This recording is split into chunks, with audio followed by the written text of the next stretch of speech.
I wake up to the soft sound of waves brushing against the shore.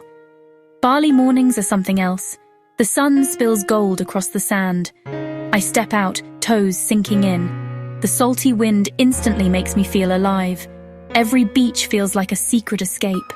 Surfers catching the first light. I wander through the bustling markets, colors exploding everywhere. Dragon fruit piled high, rambutan piled high, passion fruit piled high, vendors calling out with warm smiles, incense smoke and grilled satay in the air. I grab a skewer, flavor hits, smoky, flavor hits, sweet, flavor hits, a little bit spicy. Every bite is an adventure. Cliffside cafe reveal. I sip an icy coconut.